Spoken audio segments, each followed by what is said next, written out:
Welcome to Beer Untapped with Perry Miller, the podcast. I'm joined by Seth. Hey, welcome, guys. Thanks for finding us on the internet. Now, these shows originally aired on Brookings Radio, but now they're all here for your enjoyment. I hope you like it. There you go. Sit back, enjoy the show, relax. Let us know if you want to see anything on future shows. As we said, this comes out live in the Brookings area, but enjoy this archive episode. Beer Untapped with Perry Miller.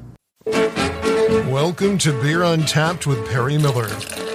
This week, women and craft beer. It's probably male gender heavy, but, even if I tell you about our customers that we see down at the brewery here, I mean, it's maybe 60% male, 40% women, which would probably surprise a lot of people. I've noticed a huge change. I think people just want to try something new, and I think women are jumping on in too as well. Still not as prominent as men. Still a lot more men. You used to see a lot of women, drinking light beers, possibly a brown ale, or maybe a pint of Guinness. Now, I have more women that are ordering things like IPAs, double IPAs. What do you got for imperial stouts? Women in the U.S. make up just 25% of the total beer market, but they make up 37% of all craft beer consumption. Throughout most of the 19th and 20th centuries, beer was seen as a man's drink, brewed by men for men. But prior to that, the history of beer was dominated by women. From its earliest days right up until the Industrial Revolution, beer was brewed by women. We look back into history, like Mesopotamia and Egypt and back in the ancient times, and women really were the producers of beer back then. It was part of your household duties. And it wasn't until the Industrial Revolution that men really jumped into the beer industry.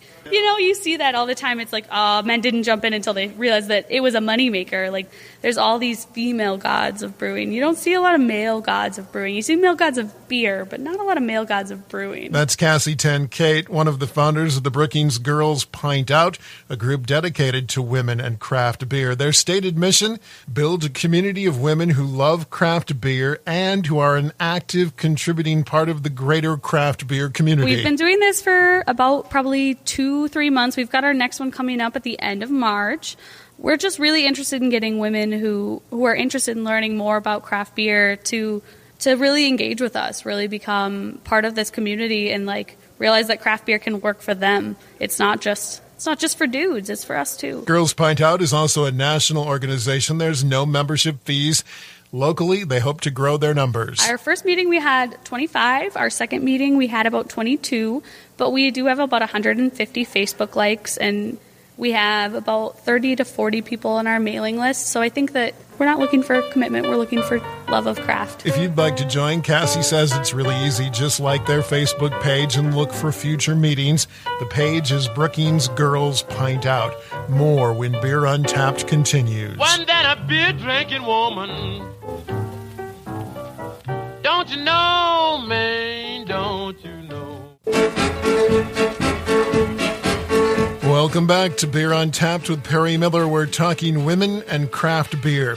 Angela Yaney is the head pubkeep at Wooden Legs Brewing in Brookings. She also has brewed beer and is studying to be a certified Cicerone, an expert in all things beer. So how did she discover craft beer? By working at the pub. I had my interview, and they asked me what beer I drank and why. And I was honest, and I said Coors Light because it's cheap, and I'm a poor college kid, But yeah, ever since I started working here, I just gradually became more and more passionate about craft beer, and the beers that I put on tap, I get to hand pick, so it's just a lot of fun. And I went from being a light beer drinker to stouts to now I'm kind of getting into the IPAs. Cassie 10 Kate had a family that was into craft beer. She encourages women to give it a try and discover the wide range of flavors and styles out there. We frequently have women who come in and they're like, I don't want something bitter. And they're dark. And I think it's a common misconception that dark beers are stronger. And generally, no, they're lighter, sweeter, they're lower in alcohol content. So you get chocolate and sweetness and caramel and smooth creaminess. The ability to jump into IPAs is not anything I've ever really met. Nobody I know really starts with an IPA. No, you gotta. I prefer starting women on darker beers that are sweeter. And I know a lot of ladies that really love Scotch ales and Scottish beers because it's got that smooth maltiness, but it's not overwhelming. And, they're easy drinking beers that are good when they're warm, when they're cold.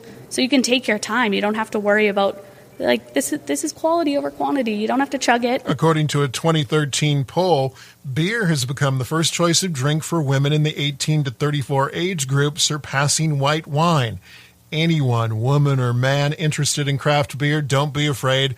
Give a visit to your local pub or bar. Give it a try. Why can't women have a good beer drinking song? Now let's turn to the Mike Tap Handle Beer of the Week at Pints and Quarts in Brookings. We just brought one out of our cellar, Gramps Oatmeal Stout from Odell. We squirreled a few of those away, and we're saving one for our Oktoberfest, and I pulled one out. This is a beer we got back in September, I think, over the 6 months that we've let it mellow out. It's still got that kind of soft oatmeal backbone to it, but man, it's really matured.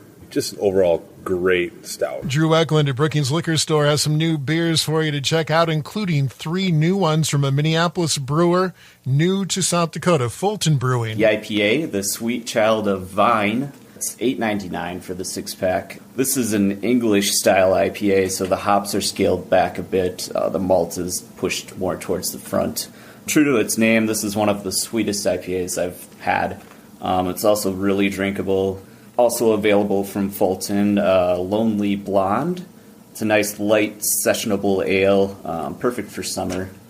And the Ringer, which is a pretty typical American pale ale. Finally this week, don't forget the big event this Saturday at Wooden Legs in Brookings. It's Irish breakfast time. I love the Irish breakfast. We just got the proteins in from the shipper. Fantastic. We've got black pudding and white pudding and rashers and bangers, and of course we're going to have eggs and mushrooms and beans and toast and tomatoes as well.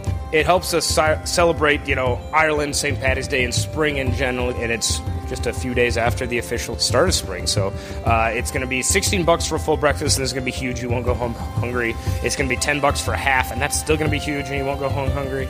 And then we're going to throw a beer on top if you'd like for $20 for the whole kit. We'll do coffees, and I've got some coffee beers I've made in the back and some other things. So, it's a great time. That's it for this week's edition of Beer Untapped with Perry Miller. Next week, Take 16 Brewing of Laverne, Minnesota. Until then, drink local and drink responsibly. Thank you for listening to this archived edition of Beer Untapped with Perry Miller. Feel free to listen to other episodes, and if there's anything you'd like us to talk about on a future show, please let us know. Thanks again.